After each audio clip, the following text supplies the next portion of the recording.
चलिए, तो क्यों घबराते हैं गुरु जब हम लेकर आते हैं आपके लिए एग्ज़ाम के तुरंत के बाद रिव्यू। तो दोस्तों, जैसा कि आज है 20 सितंबर और 20 सितंबर का सेकंड का एग्ज़ाम समाप्त हो गया है।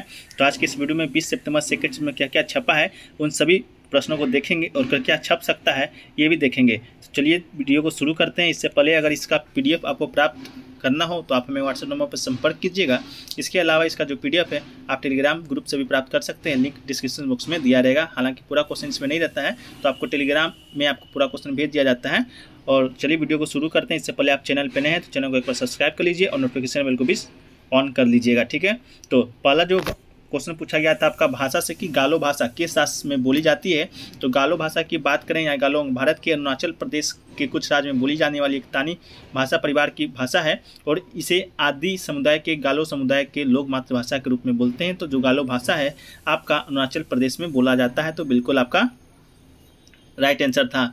हालांकि ऑप्शन में आपका मेघालय भी था, तो अपना देख लीजिएगा। इसे गालो भाषा है जो कि आपका बोला जाता है अरुणाचल प्रदेश में। तो अरुणाचल प्रदेश से आपका राइट आंसर हो जाएगा, ठीक है। चलिए अगला क्वेश्चन पूछा गया था आपका कि 1000वां वनडे मैच वेस्ट इंडीज़ के साथ अभी हाल ही में कौन खेला है। तो ये दोस्तों आपका क्वेश्चन रिपीटेड हुआ है। आप देख सकते हैं क्वेश्चन आपका रिपीटेड हो रहा है, इसलिए दोस्तों आपका 17 अगस्त से लेकर 18 सितंबर तक का ऑनलाइन फॉर्मेट में PDF तैयार किया गया है। जिनका भी आगे आने वाले शिफ्टों में एग्जाम है वो इससे पढ़कर कुछ हद तक मदद प्राप्त कर सकते हैं। तो लेने के लिए आप हमें व्हाट्सएप नंबर पर कॉन्टैक्ट कीजिएगा। व्हाट्सएप नंबर आपको ऊपर दिया गया है। तो देखिए आप ये क्वेश्चन भी आपका रिपीटेड है कि 1000वां वनडे मैच खेलने वाला कौन सा अभी हाल ही बना है। तो भारत दोस्तों आपका 1000वां वनडे मैच खेला है जो कि वेस्ट इंडीज़ के साथ खेला था। किस स्टेडियम में खेला था? तो नरेंद्र मोदी स्टेडियम जो कि दोस्तों अहमदाबाद में स्थित है, वहाँ पर आपका खेला था, ठीक है। चलिए ये भी पूछा गया था दोस्तों आपका ब्रह्मपुत्र नदी हिमालय के किस दिशा से निकलती है या किस दिशा में बहती है, इस तरह का भी प्रश्न आया था। तो दोस्तों आपका ब्रह्मपुत्र नदी की बात करें तो तिब्बत की मानसरोवर झील के पूर्व तथा सिंधु एवं सतलज के स्रोतों के काफ़ी नज़दीक से निकलती है और इसकी जो लंबाई है सिंधु से कुछ अधिक है, परंतु इसका जो अधिकतर अंक भारत से बाहर स्थित है यह हिमालय के समांतर पूरब की ओर बहती है। तो आपका ये आंसर था, पूरब की ओर बहती है। आपका ये क्वेश्चन आया था कि एक ब्रह्मपुत्र नदी कौन एक हिमालय की किस दिशा में बहती है, तो पूरब की ओर बिल्कुल आपका राइट आंसर हो जाएगा, ठीक है। चलिए इसके बाद पूछा गया था दोस्तों आपका हेल्थ मतलब स्वास्थ्य कौन सी सूची में आता है। तो ये आपका समवर्ती सूची में आता है। तो आपका समवर्ती सूची बिल्कुल राइट आंसर हो जाएगा, ठीक है। और समवर्ती सूची की बात करें तो ये आपका 7वीं अनुसूची में शामिल है और भारत के संविधान की 7वीं अनुसूची में दिए गए 52 विषय है समवर्ती सूची में। और अंतिम विषय को 43वां स्थान दिया गया है की सूची है। इसमें राज्य सरकार और केंद्र सरकार दोनों के साझा अधिकारों को वर्णित किया गया है, ठीक है। आपका दोस्तों 52 सूची था लेकिन अब 47 हो गया है वर्तमान में। अब मूल संविधान में आपका 52 आपका टॉपिक था, जैसे कि हेल्थ शिक्षा वगैरह आपका समवर्ती सूची में आता था। हेल्थ ही पूछा था, तो आपका बिल्कुल राइट आंसर हो जाएगा। समवर्ती सूची आपका कौन सा अनुसूची में है, तो आपका 7वीं अनुसूची में आपका सम्मिलित है, ठीक है। समवर्ती सूची में कानून कौन बनाता है? केंद्र और राज्य सरकार दोनों का बना सकता है, ठीक है। चलिए अगला क्वेश्चन पूछा गया था आपका गिरफ्तारी से संरक्षण से संबंधित अनुच्छेद दोस्तों आपका पूछा गया था। देखिए क्वेश्चन आपको इस तरह से पूछा गया था कि मान लीजिए कोई आप अपराध करते हैं और आपको सज़ा होता है 4 साल बाद, तो आपका कौन सा सज़ा पर आपका आर्टिकल होगा। आज के जो सज़ा का प्रावधान किया गया है उसके लिए कि उस समय के लिए। तो ये आपका क्वेश्चन पूछा गया था जिसका राइट आंसर हो जाएगा आपका आर्टिकल 20, मतलब आप आर्टिकल 20 आपका बिल्कुल राइट आंसर था, ठीक है। अगला पूछा गया था आपका कि त्रिपुरा मणिपुर मेघालय अभी हाल ही में कौन सा स्थापना दिवस आपका बनाया है। तो दोस्तों बात करें 21 जनवरी 1972 को त्रिपुरा मणिपुर और मेघालय राज्य उत्तर पूर्वी क्षेत्र का पुनर्गठन अधिनियम के तहत 1971 में हुआ था। तो दोस्तों अब ये हुआ अभी 1971 में हुआ था, अभी चल रहा है 2022। तो अपना देख लीजिएगा कौन सा आपका राज्य स्थापना दिवस मना रहा है, ठीक है। अगला क्वेश्चन दोस्तों आया था इंस्पायर का फुल फॉर्म आपका आया था। तो innovation in science pursuit for inspired research आपका इसका फुल फॉर्म हो जाएगा। आप फुल फॉर्म से संबंधित 2 प्रश्न आपको देखने को आया था। पहला आपका इंस्पायर हो गया, भारत के विज्ञान एवं प्रौद्योगिकी मंत्रालय के द्वारा शुरू किया गया इंस्पायर कार्यक्रम अनोखा कार्यक्रम है जिसके तहत विज्ञान में बेहतरीन प्रतिभावान छात्रों को आकर्षित करने का प्रयास किया जाएगा। इसके साथ आपका विज्ञान संबंधी रोजगार चुनने का भी अवसर प्राप्त होगा, ठीक है। चलिए अगला क्वेश्चन पूछा गया था आपका कि चुनाव आयुक्त का कार्यकाल कितना होता है। यह प्रश्न आपका डाउट है, लेकिन आया था कि नहीं आया था आप कमेंट सेक्शन में बताया।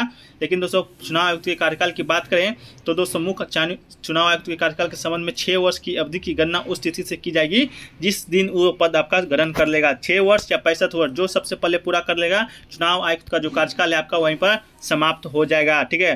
चलिए अगला क्वेश्चन फुल फॉर्म से आपका आया था पोस्को एक्ट का फुल फॉर्म क्या होता है। तो पोस्को एक्ट यानी कि the protection of children from the sexual offence, ये आपका पोक्सो का फुल फॉर्म होता है जो कि आपका क्वेश्चन में आपका देखने को मिला था। इस इस अधिनियम को कानून महिला बाल विकास मंत्रालय ने 2012 पॉक्सो एक्ट 2012 के नाम से आपका बनाया था। तो कौन बनाया था? तो बाल एवं बाल विकास मंत्रालय ने आपको बनाया था। ठीक है, चलिए अगला क्वेश्चन पूछा गया था, स्वामित्व योजना कब चालू हुआ था? तो इस योजना की शुरुआत भारत सरकार ने पंचायती राज मंत्रालय के तहत 24 अप्रैल 2020 ईस्वी को पंचायती राज दिवस के मौके पर किया गया था। देखिए यहाँ पे पंचायती राज दिवस की बात हो रही है, तो आपका 24 अप्रैल को मनाया जाता है। स्वामित्व योजना भी आपका 2020 में 24 अप्रैल को चालू हुआ था। ठीक है, अगला क्वेश्चन दोस्तों पूछा गया था, 12वीं पंचवर्षीय योजना का कार्यकाल कितना से कितना होता है?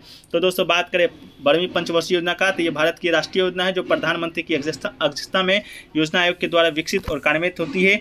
इस योजना में भारत सरकार ने वित्त चालू वर्ष में इसे बढ़ाकर 8.5% का उन्होंने अनुमान लगाया था, और इसका जो कार्यकाल था आपका 2012 से 2017 था। तो आपका 2012 से 2017 आपका बिल्कुल राइट आंसर हो जाएगा। ठीक है, चलिए अगला क्वेश्चन देखने को मिला था। चलिए ये प्रश्न आपका डाउटेबल थोड़ा सा है, ये पूछा गया था कि आईपीएल में सबसे ज़्यादा विकेट लेने वाला या आपका 15वां संस्करण में सबसे ज़्यादा विकेट लेने वाला पूछा गया था। ये क्वेश्चन और डाउटेबल है, लेकिन दोनों को इस क्वेश्चन में आपका देखेंगे। शायद आपसे ये पूछा गया था 15वां संस्करण तक आईपीएल में सबसे ज़्यादा विकेट लेने वाला खिलाड़ी कौन होगा। ठीक है, तो इसमें ऑप्शन शायद आपका ड्वेन ब्रावो भी दिया गया था, तो ड्वेन ब्रावो आपका बिल्कुल राइट आंसर हो जाएगा। बहुत से लोगों का कहना है कि ड्वेन ब्रावो ही आपका ऑप्शन में था और यही आपका आंसर राइट आंसर हो जाएगा। ड्वेन ब्रावो अभी तक आईपीएल में सबसे ज़्यादा विकेट लेने वाले खिलाड़ी हैं। वो 161 मैच खेले हैं और 183 विकेट अपने नाम किए हैं, जिसमें 2 बार आपका 4 विकेट लिए हैं। ठीक है, इसके अलावा 15वां संस्करण में सबसे ज़्यादा विकेट लेने वाले की बात करें तो ये आपका रविंद्र जडेजा नहीं, आपका ये युजवेंद्र चहल आपका बिल्कुल राइट आंसर हो जाएगा। 2015वां संस्करण जो हाल ही में संपन्न हुआ है आपका 2022 ईस्वी में, उसमें युजवेंद्र चहल ने आपका पर्पल कैप हासिल किया था सबसे ज़्यादा विकेट लेकर। ठीक है, तो आपका 90% आपका जो ऑप्शन है आपका ड्वेन ब्रावो ही राइट आंसर हो जाएगा। क्वेश्चन आपका वही पूछा गया था। चलिए अगला क्वेश्चन पूछा गया था आपका, वैतरणी नदी कहाँ से निकलती है? तो वैतरणी नदी की बात करें तो बहरहाल उड़ीसा में एक नदी है जिसका नाम आपका वैतरणी है। इसे बेसिन को ब्राह्मणी वैतरणी बेसिन कहा जाता है, लेकिन इसके साथ ही महाराष्ट्र में भी एक और वैतरणी नदी है जो कि नासिक के पश्चिम तट घाट से आपका निकलती है और अरब सागर में आकर गिर जाती है। तो कॉमेंट सेक्शन में बताइएगा आपका कौन सा आपका वैतरणी नदी आया था, महाराष्ट्र और पश्चिमी घाट से निकलने वाला आया था या जो उड़ीसा में आपका वैतरणी नदी है वो आया था। ठीक है, चलिए अगला क्वेश्चन पूछा गया था आपका,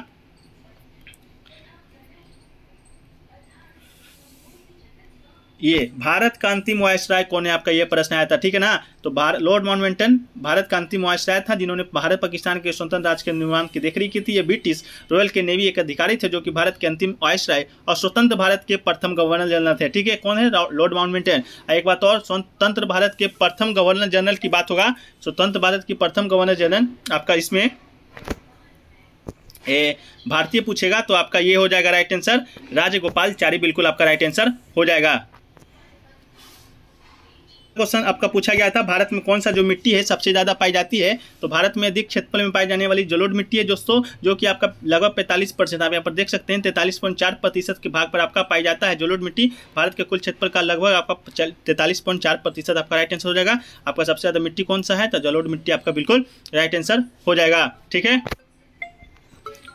ले फोन ले। अगला क्वेश्चन पूछा गया था आपका, मैग्नेट के अंदर का डायरेक्शन पूछा गया था। ठीक है, तो मैग्नेट के अंदर के डायरेक्शन की बात करें दोस्तों तो आपका ये दक्षिणी ध्रुव से उत्तरी ध्रुव तो आपका इसका मैग्नेट का डायरेक्शन हो जाएगा। ठीक है, इसके बाद शायद ये प्रश्न आपका पूरा 100% श्योर नहीं आपका आया था कि नहीं। 2022 का जो T20 वर्ल्ड कप है वो आपका कहाँ होना है? तो आपका ऑस्ट्रेलिया में होना है। ठीक है,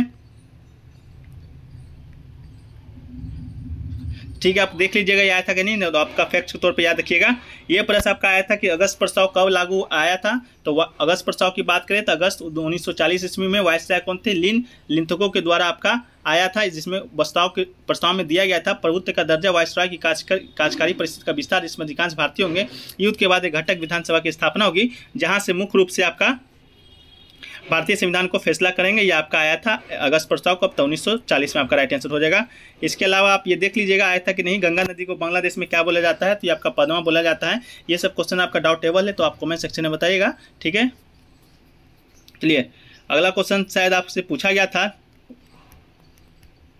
गौतम बुद्ध का जन्म से रिलेटेड भी शायद आपका प्रश्न आया था तो ठीक है, नहीं आया था तो आप देख लीजिएगा क्या आया था। जो गौतम बुद्ध से ये 1969 में पीएम कौन थे? शायद ये प्रश्न आपका आया था। तो 1969 के पीएम की बात करें तो आपका इंदिरा गांधी उस समय पीएम थी, जो कि 1966 से 77 तक लगातार 3 पारियों के लिए भारतीय गणराज्य की प्रधानमंत्री आपका रही थी। इसके बाद 1980 से लेकर 84 में उनकी राजनीतिक हत्या का हत्या तक भारत की प्रधानमंत्री रही है। लेकिन हालांकि आपका इंदिरा गांधी ऑप्शन में था कि नहीं था, शायद आपका गुलजारी नंदा थे, इस तरह का ऑप्शन आपको दिया गया था। ठीक है, इसके बाद आपसे क्वेश्चन पूछा गया था फिजिक्स से कि ये 12 वाट का जो बल्ब है 12 घंटा आपका डेली जलता है, यूज होता है, तो 30 रुपये के हिसाब से आपका कितना रुपये आपका उठेगा, आपका यूनिट बताना था। तो देख लीजिएगा, क्वेश्चन को पीटीएम में शामिल कर देंगे। पूछा गया था दोस्तों कि 12 वाट का जो बल्ब है आपका 12 घंटा डेली जलता है, तो 5 रुपये के हिसाब से 30 दिन का आपका उसका बताना था कि कितना रुपया होगा। तो शायद आपका 9000 ऑप्शन में दिया गया था, तो 9000 दिया गया था, तो ठीक है, नहीं तो अपना निकाल कर देख लीजिएगा। थोड़ा सा मेरा फिजिक्स है जो कि कमज़ोर है। ठीक है, चलिए, तो दोस्तों इतना ही प्रश्न अभी तक मिले हैं, और प्रश्न जैसे मिलेंगे आपको ये पीडीएफ में शामिल कर देंगे। और 17 अगस्त से 18 सितंबर तक आप पीडीएफ लेना चाहते हैं तो व्हाट्सएप नंबर कॉन्टैक्ट कीजिएगा, व्हाट्सएप नंबर सामने दिया गया है। और चैनल पे नए होंगे, चैनल को सब्सक्राइब कर नोटिफिकेशन बेल को भी ऑन कर लीजिएगा। तो मिलते हैं नेक्स्ट वीडियो में, जब तक के लिए जय हिंद, जय भारत।